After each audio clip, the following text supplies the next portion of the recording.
want to talk about choosing a release, we'll talk about spring trigger. My number one favorite release.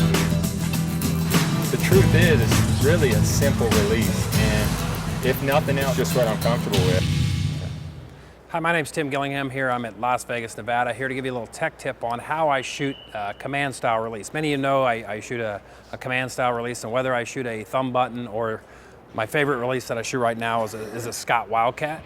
Okay, I prefer the strap connection, although I do shoot some of the barrel connections if I'm shooting a pop-up event or for hunting. It tends to hook up faster without, getting an elbow in the release like this. So one of the keys to shooting a command style release, which realistically when it's done properly is a subconscious release. One of the big things you want to look at is you want to make sure before you start aiming that your finger is actually on the trigger, okay? And much like a target rifle, you wouldn't find a sniper or a bench rest rifle shooter shooting a very heavy trigger. It kind of works like, the sight picture is what fires your shot. So when everything comes centered up, your brain gets the signal that that's the time. And so if there's a delay between that time your brain gives the signal and the time the shot actually fires, you may have moved out of the spot. So very important that you have a light trigger.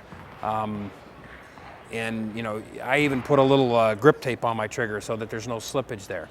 So one of the reasons I also like an index finger is that it keeps everything in a linear line. So I can make a few more mistakes on the back end and it seems not to penalize me as bad as a handheld. If I take a handheld and I grip it slightly different, then I'm gonna get left and rights because it's kicking the jaw position left or right slightly. So depends on your shooting style. It does lead to a little bit of anticipation issues. I mean, that's hard to deal with sometimes, especially here in this tournament like Las Vegas.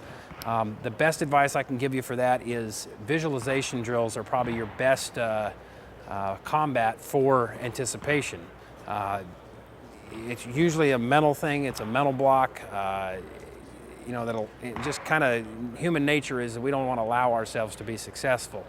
So you need to visualize yourself in those positions, whether you're hunting deer or you're in a tournament. You want to visualize yourself comfortable in that situation and executing that shot exactly like you want to. If you got target panic is simply a mind block, okay?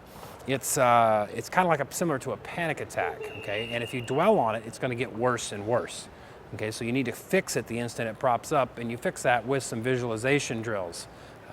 By visualizing exactly what you want to see happen, you'll have a much more likely chance of it actually happening the way you want it to.